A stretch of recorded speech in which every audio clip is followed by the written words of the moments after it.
Today is day 8, and what we want to talk about today are the greens. Green is really important in terms of botanical art because they're integral to the plant. If you're going to paint something, let's take a look at what's available here. I have some of them. I don't have everything. There's actually no reason for you to have everything. You can work quite nicely with sap green, which is really a very botanical green.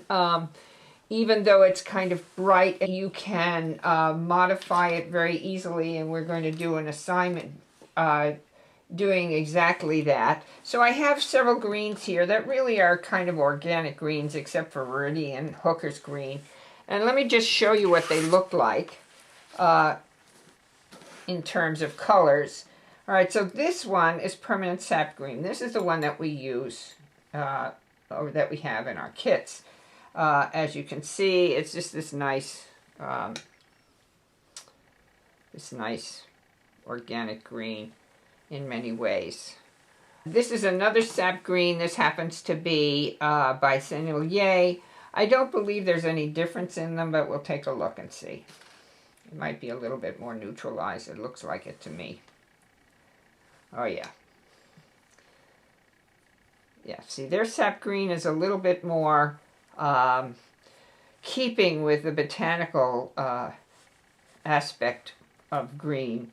It's actually a very nice color. Here, some of this you can almost use as is without having to modify it at all. Another green that a lot of botanical artists like to use is green oxide. So this is what the green oxide looks like. It's a bluer green.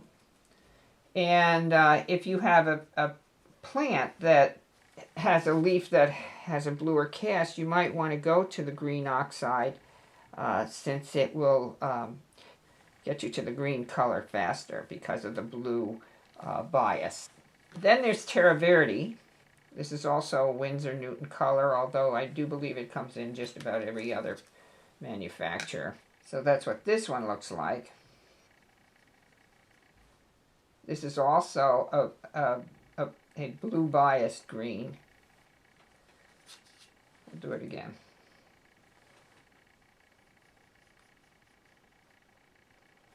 As you can see, it's very transparent. This is Viridian. I consider this neon green. Look at that. It just screams at you. But honestly, when you mix this with other colors, it makes just beautiful, beautiful neutrals.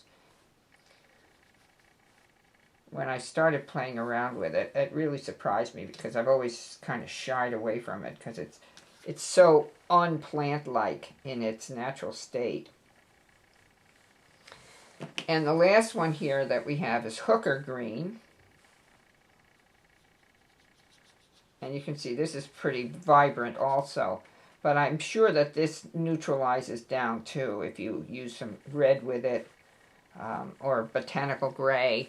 It definitely is much too bright for a botanical specimen.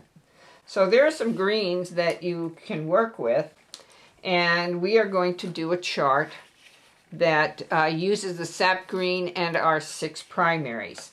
So let us proceed.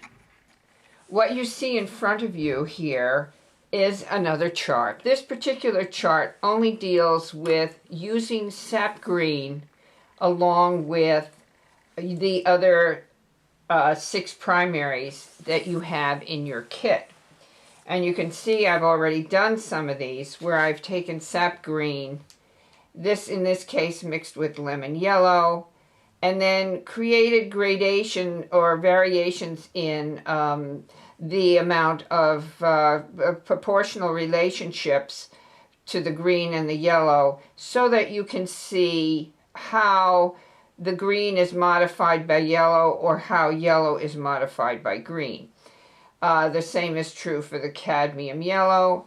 You can see with the Scarlet Lake and the permanent rose that we get a lot more range in terms of neutrals that you can use for shadows. We'll do the blues here. I started ultramarine blue and sap green, and I'm going to do Prussian blue and sap green as well.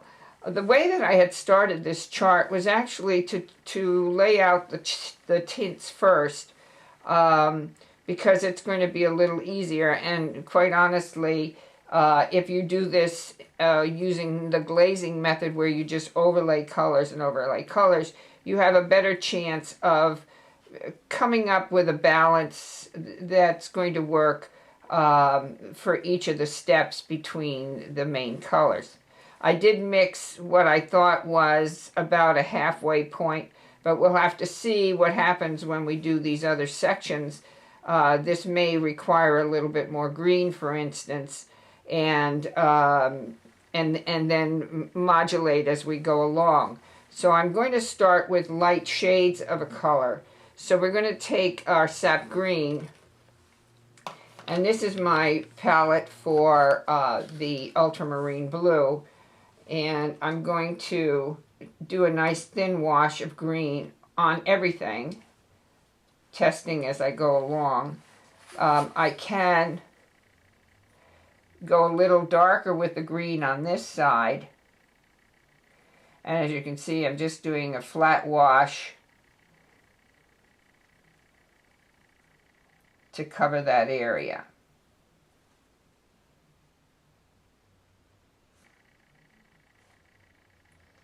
Now greens are kind of a picky color because especially the sap greens tend to want to lift.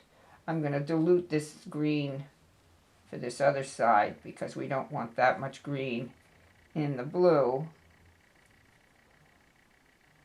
And I'm actually, as I'm thinking about it, I'm going to take it down into the tint area as well, because the second row, as you can see under each one of these, is really a tint of the shade above it.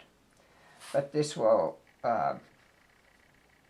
expedite the process a little bit.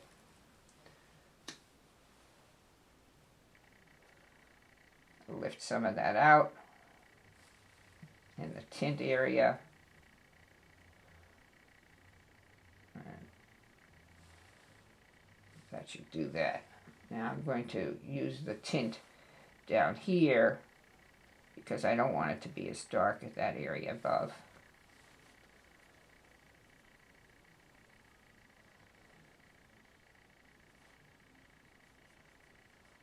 And you can see I am using the puddle technique to get the flat wash.